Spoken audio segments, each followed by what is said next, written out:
갈라디아서 3장 1절에서 6절까지 제가 읽겠습니다.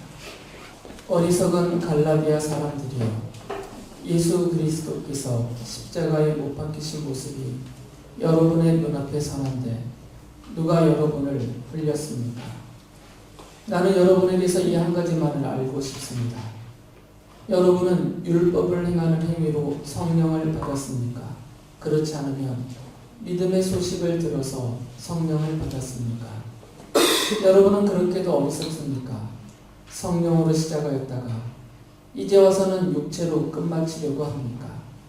여러분의 그 많은 체험은 다 허사가 되었다는 말입니까? 참말로 허사였습니까? 하나님께서 여러분에게 성령을 주시고 여러분 가운데서 기적을 행하시는 것은 여러분이 율법을 행하기 때문입니까? 아니면 믿음의 소식을 듣기 때문입니까? 그렇지 않으면 여러분이 복음을 듣고 믿어서 그렇게 하신 것입니까?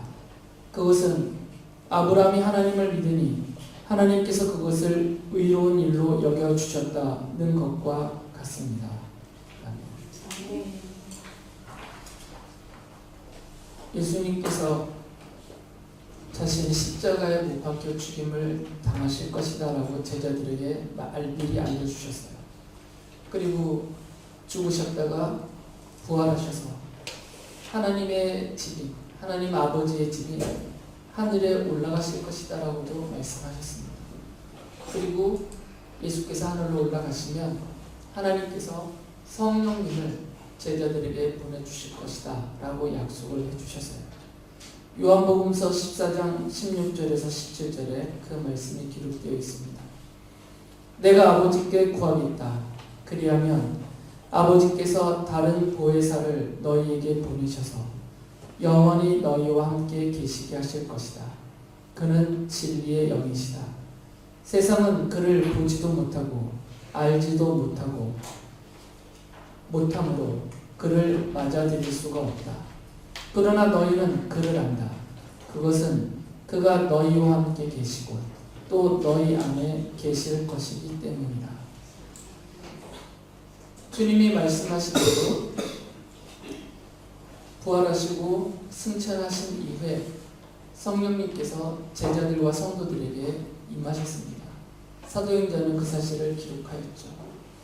바울이 그래서 고린도 교회에 보낸 편지에서 성령님을 받은 성도들에 대해서 이렇게 말을 합니다. 고린도전서 12장 3절에 보면 그러므로 나는 여러분에게 알려드립니다. 하나님의 영으로 말하는 사람은 아무도 예수는 저주를 받아라 하고 말할 수 없고 또 성령을 힘입지 않고서는 아무도 예수는 주님이시다 하고 말할 수 없습니다.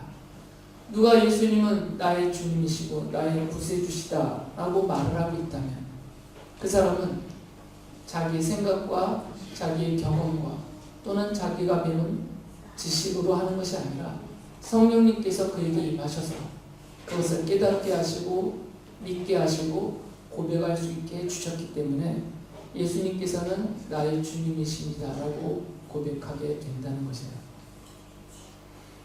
그래서 바울이 고린도전서 6장 19절에서 이렇게 말했습니다. 여러분의 몸은 여러분 안에 계신 성령의 성전이라는 것을 알지 못합니까? 여러분은 성령을 하나님으로부터 받아서 모시고 있습니다. 여러분은 여러분 자신의 것이 아닙니다. 바울은 선언을 합니다. 모든 성도들은 이미 성령님을 받았고 그 성령님을 모시고 살고 있다. 성령님과 함께 살고 있기 때문에 예수님은 나의 구세주다라는 신앙 고백도 하고 주님의 이름을 부르며 예배도 하고 주님의 말씀을 읽고 듣고 깨달아서 그 말씀을 따라서 우리 주님을 믿고 섬기며 따르고 있다라는 거죠.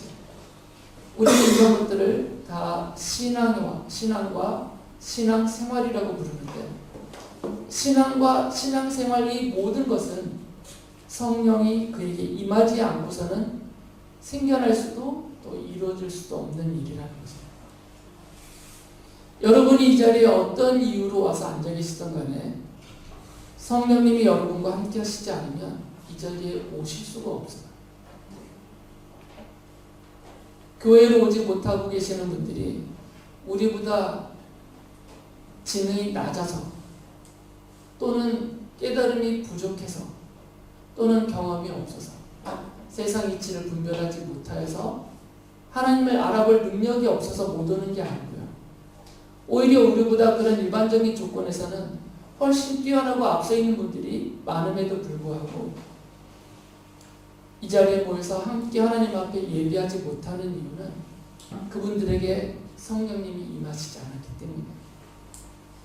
상대적으로 부족할 수도 있는 우리들이 그분들과 비교하여 상대적으로 연약할 수도 있는 우리들이 창조주이신 하나님을 깨달아 알 수 있는 지혜를 어떻게 얻었는지, 하나님의 통치와 하나님의 다스리심과 하나님의 모든 약속을 우리가 어떻게 알아서 믿을 수 있는지는 우리의 지능과 배움과 경험에서 나온 것이 아니고 우리를 선택하시고 세상 창조 전에 우리를 자녀 삼으시려고 정해놓으신 하나님의 뜻대로 하나님이 택하신 백성들에게 성령님이 임하여서 깨닫게 하시고 믿게 하시고 섬기고 따르게 해주시기 때문에 우리가 하나님의 자녀로 이렇게 주님 앞에 있는 것입니다. 그래서 바울 사도가 갈라디아 교인들에게도 성령님을 당신들도 받았습니다라고 말을 한 것이에요. 갈라디아서 3장 2절에서 이렇게 말합니다. 나는 여러분에게서 이 한 가지만을 알고 싶습니다. 여러분은 율법을 행하는 행위로 성령을 받았습니까? 그렇지 않으면 믿음의 소식을 들어서 성령을 받았습니까? 갈라디아 교회 성도들이 이미 성령님을 받았어요. 바울은 이것을 전제로 하는 말이에요. 그런데 여러분들이 성령님을 받았는데 그 성령님을 받은 것이 율법을 지키는 행위로 하나님 앞에 인정받아서 성령을 받을 만하다라고 인정을 받은 의로움이 있어서 성령을 받은 것입니까?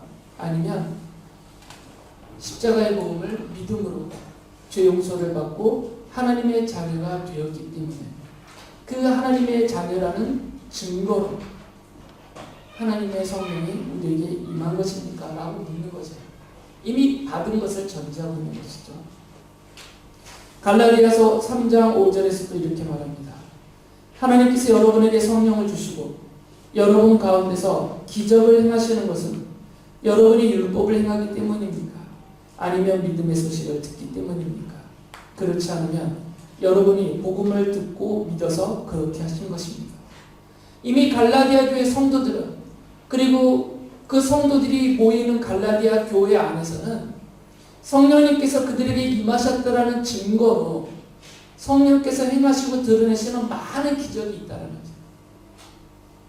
바울이 일일이 열거하진 않지만 성령이 임하여서 함께 하셔서 성령이 성도들과 교회를 통해서 드러내신 기적과 놀라운 일들은 성경 사도행전과 여러 기록에 가득합니다.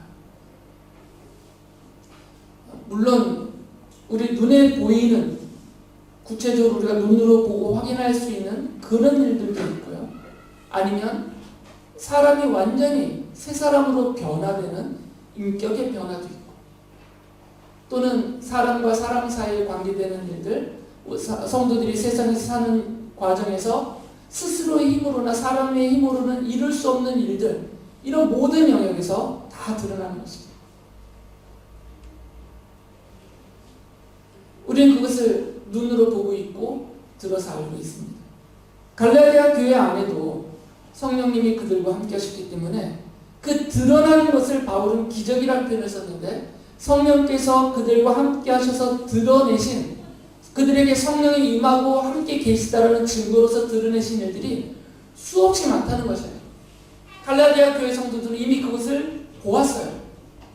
그리고 자신들도 그것을 체험하였고 자신들이 성령의 도구로 사용이 되어서 그 놀라운 일들에 드러나는 그 현장에서 쓰임받고 있었다는 것이죠. 그런데 갈라디아 교회는 바울이 지적한 대로 슬그머니 들어온 거짓된 다른 복음을 전하는 사람들 때문에 혼란에 빠졌어요. 그들의 유혹에 넘어가는 성도들이 생겼다는 거죠. 그들이 유혹한 대표적인 잘못된 거짓된 복음은 반복적으로 말씀드렸지만 믿음으로만은 구원받을 수 없다는 것입니다. 믿기도 해야 되지만 그 믿음에 걸맞는 하나님 앞에 의롭다고 인정받을 수 있는 행위가 수반이 되어야 이 구원받을 수 있는 믿음이 완성됐다라고 가르치는 거짓된 복음. 대표적으로 아브라함이 받은 것처럼, 다윗이 받은 것처럼, 사도들이 받은 것처럼, 당신들에게 가르치고 있는 저 바울조차 받은 것처럼 몸의 할례도 행해야 됩니다. 그리고 우리 믿음의 조상들이 지켜왔던 이 율법을 따라서 절기도 지키고 규례도 지키고 여러 예법도 따라야 됩니다. 그래야만 우리가 받은 구원이 완성이 됩니다라고 가르쳤던 거죠. 이런 거짓된 다른 복음을 갈라디아 교 성도들이 성령을 받았음에도 불구하고 그들과 함께 하시는 성령님이 그 증거로 수많은 기적을 눈으로 보고 들을 수 있도록 다 드러내 보여주셨음에도 불구하고, 그리고 그 성령님은 하나님의 택하심과 하나님의 자녀 삼으심의 보증으로 하나님이 그들에게 보내주셨다라고 성경이 말하고 있음에도 불구하고 혼란에 빠져 있는 거죠. 뭔가 내가 행해야만 좀 더 의로운 일을 해야만, 착하게 살아야만, 또는 내 몸이 할례를 행하듯이 내가 하나님의 자녀라는 외적인 증거, 증명들을 뭔가 막 갖춰야만 이런 불완전함이 없어지고 완전한 하나님의 자녀로 구원을 받을 수 있다. 이런 혼란에 빠졌다는 거죠. 그래서 바울이 강조한 겁니다. 여러분은 성령님을 받았습니다. 그런데 누가 성령을 받냐면 하나님이 택하시고 부르셔서 자녀 삼으신 성도들에게만, 하나님의 자녀들에게만 성령님이 임하신다라고 분명히 선언해요. 그래서 우리가 이제 걱정이 되는 것이 뭐냐면, 그럼 내가 성령을 받았는가, 이게 걱정이 되는 거죠. 과연 나는 성령님을 받았나? 성령님이 내게 임하셨는가? 그리고 성령님이 나와 영원히 함께하고 계시는가? 이제 이게 의심이 되죠. 확인할 길이 없으니까. 성령님이 우리에게 임하셨고 우리와 영원히 함께 계시고 우리가 하나님의 자녀라는 보증이 되신다는 사실을 말씀드리기 전에 성령님이 어떤 분인지에 대한 이해가 있어야 돼요. 성령님이 어떤 분인지를 알아야 그분이 어떤 형식으로 나와 함께 하시고 그 성령님이 나와 함께 하고 계시다라는 게 어떤 것인지를 이해할 수가 있어요. 성령님에 대한 오해들이 있습니다. 좀 전에 읽어드린 말씀들만 봐도 예수께서 당신께서 하늘에 올라가시면 하나님께 간구하여서 성령님을 제자들에게 보내주세요라고 부탁을 해서 하나님이 성령님을 제자들에게 보내주시는 것으로 보여요. 그리고 바울 사도도 하나님께서 성령님을 여러분에게 보내셨습니다 라고 선언을 했어요.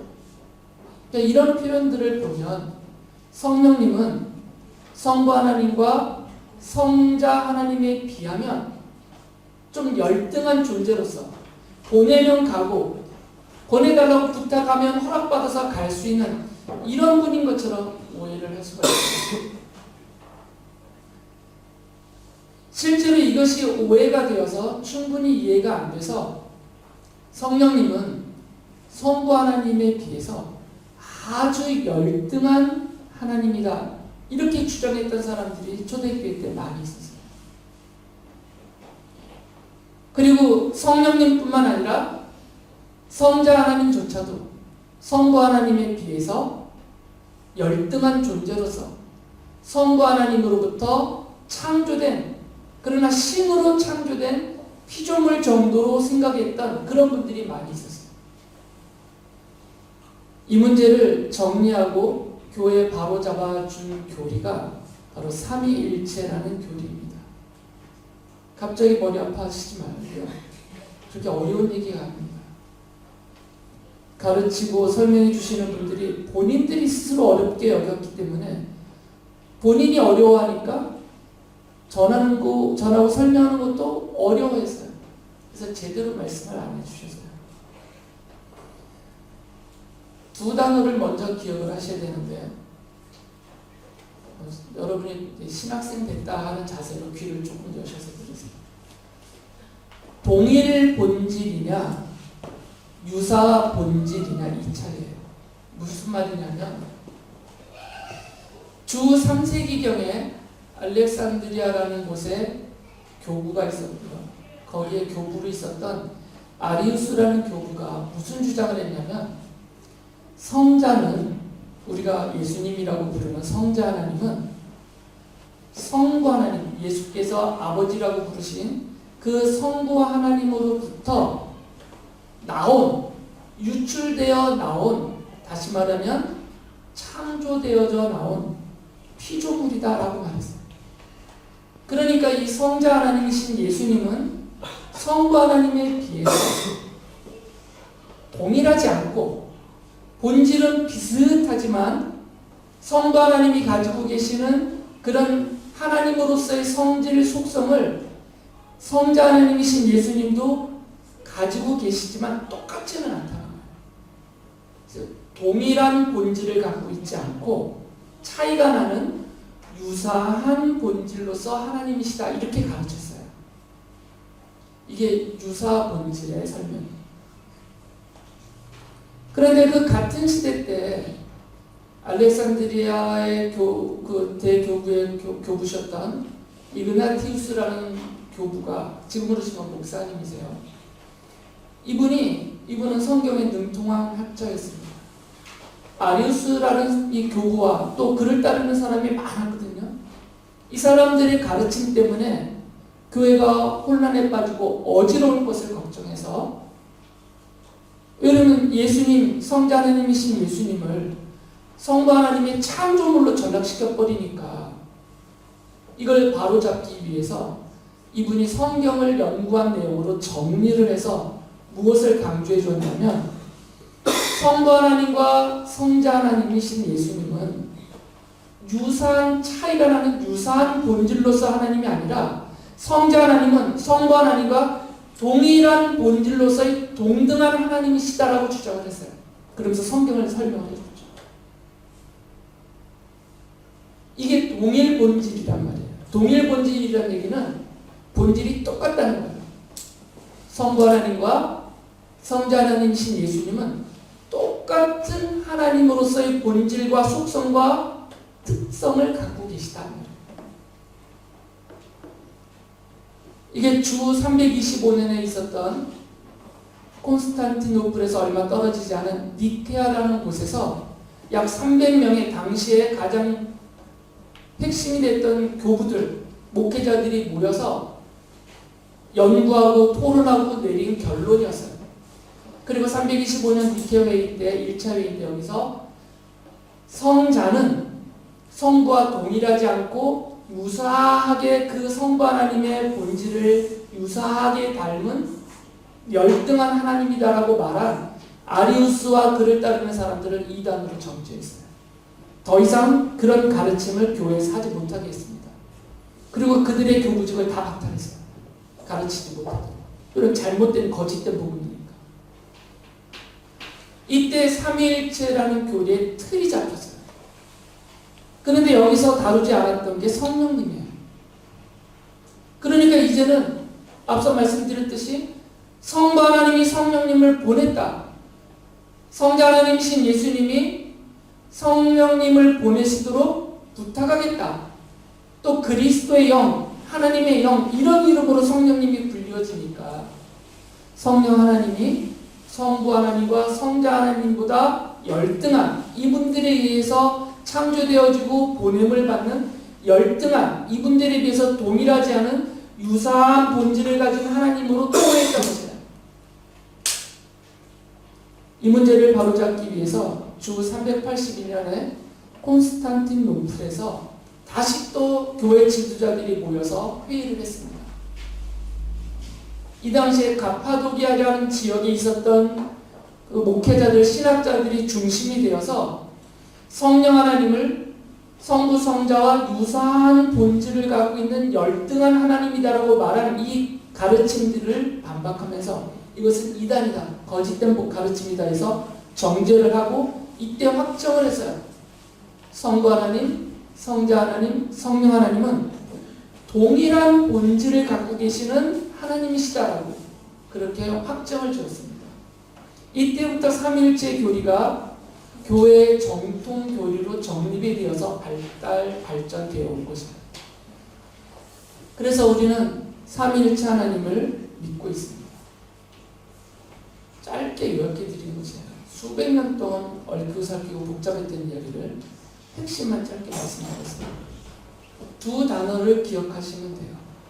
성부, 성자, 성령 세 분 하나님은 동일한 본질을 갖고 계시는 하나님이시냐? 아니면 성부 하나님보다 열등한 성부 하나님이 갖고 계시는 하나님의 본질을 유사하게 받은 성자, 여기보다 또 더 열등하여서 유사하게 하나님의 본질을 갖고 있는 그런 하나님으로서 1, 2, 3등급으로 나눠져 있는 세 분 하나님이시냐? 이 차이예요. 이렇게 말하면 이단입니다. 그래서 동일 본질을 강조하십니다. 유사 본질은 그럴듯하지만 그건 이단이에요. 성경에서 완전히 벗어난 가르침입니다. 이분들의 가르침을 이분들이 정립한 삼위일체 그 교리를 근거로 해서 우리들은 이런 신앙 고백서를 우리 믿음의 선배들이 만들어서 이것을 가르쳤고 믿고 따르게 해주었어요. 대표적인 게 웨스트민스터 신앙 고백서에 보면 그 설명을 쭉 해놓고 이것을 문답의 형태로 가르치도록 만들어 놓은 것이 요리문답서인데 웨스트민스터 신앙 고백서에 두 개 요리문답서가 있어요. 대요리문답서가 있고 소요리문답서가 있는데 대요리문답서는 목회자들을 위한 문답서예요. 그러니까 길고 복잡하고 양이 많아요. 소요리문답서는 이 대요리문답서를 요약해 놓은 거예요. 정리해서. 이것은 목회자들이 일반 성도들에게 가르치라고 만들어준 것입니다. 소요리문답 4문에 보면 이렇게 질문을 해요. 하나님은 어떤 분이신가? 그리고 그 질문에 대해서 답을 하나님은 이런 분입니다 하면서 하나님의 속성으로 대답을 하는데 이렇게 대답을 합니다. 하나님은 신이신데 그의 존재하심과 지혜와 권능과 거룩하심과 공의와 인자하심과 진실하심이 무한하시며 무궁하시며 불변하시다. 이 답에 나오는 이 단어들, 신, 하나님은 신이신데 할 때 신, 그리고 신적인 존재, 그리고 무한, 무궁, 불변, 이런 단어들의 개념은 어디서 왔냐면 철학에서 왔어요. 고대 그리스 철학에서부터 나온 개념들입니다. 교회에서 목회자들이 갑자기 만들어낸, 하나님을 설명하기 위해서 갑자기 만들어낸 단어가 아니라 본래부터 고대 그리스 철학자들이 본래부터 신이 누군가를 설명할 때 썼던 단어들이에요. 아리스토텔레스를 비롯해서 고대 그리스의 신학들, 철학자들은 신을 말할 때, 누가 신이냐를 말할 때 가장 먼저 언급했던 게 뭐냐면 자존성이에요. 창조되지 않은 존재. 어떤 존재에 의해서 창조되지 않은 존재. 예를 들면 김찬이를 존재하게 하는 원인자가 있어요. 저희 부모님이죠. 웃지 마시고 제 아버님 성함이 김육복 씨예요. 형제가 많아서 육복이라고 졌어요. 작은 아버지의 성함은 조남이 칠복이에요. 돌아가셨지만 저의 아버지인 김육복 씨를 존재하게 한 원인은 누구냐면 할아버지예요. 저희 할아버지. 계속 거슬러 올라가면 이 땅의 존재, 사람을 포함한 이 땅에 존재하는 모든 사물, 생명과 모든 사물은 그것을 존재하게 하는 원인이 다 있어요. 이렇게 계속 거슬러 올라가다 보면 어느 한 마지막 시점에 가면 그 존재를 존재하게 하는 원인자가 없는 존재가 있다는 거예요. 모든 것을 존재하게 하는 그 존재가 있다는 것이고요. 아리스토텔레스는 그 존재를 뭐라고 불렀냐면 제1원인이라고 불렀어요. 제1원인. 그래서 그걸 인격화해서 제1원인자라고 해요. 자존하는 존재라는 거죠. 스스로 존재하는 자. 어떤 원인에 의해서 존재하면 그 피조물에 불과하니까 신이 될 수 없다는 거죠. 신이라고 부르는 그 존재는 스스로 존재하는 자라는 거예요. 자존성. 그리고 철학자들은 그 신은 어떤 특성을 갖고 있어야 되냐면, 어떤 성질, 속성을 갖고 있어야 되냐면 무한한 속성을 갖고 있어야 돼요. 한계가 없어야 됩니다. 피조물들은 다 한계가 있어요. 시간과 공간이라는 한계 속에 갇혀 있어요. 그래서 무한하지가 않아요. 예를 들면 그것이 지혜. 피조물들의 지혜는 한계가 있습니다. 그러나 신적인 존재의 지혜는 한계가 없어요. 능력도 한계가 없어야 돼요. 그래서 무한, 무궁, 불변, 이것이 종합되어 영원, 이런 단어들이 철학자들이 신을 가리킬 때 쓰던 그 신의 성질, 속성이었어요. 여기까지는 안 어렵죠? 그런데 우리 성경을 연구하셨던 목회자들과 학자들이 성경을 침발라가면서 닳도록 연구해 봤더니 이 성경 안에 아리스토텔레스를 시점으로 해서 모든 철학자가 저분은 신이다라고 규정했던 그분이 갖고 있는 특성들, 앞서 말씀드린 자존성, 무한성, 무궁성, 불변성, 영원성, 이런 오직 신에게만 있는 성질, 그 성질을 갖고 있는 분이 성경에 계시더라 이거예요.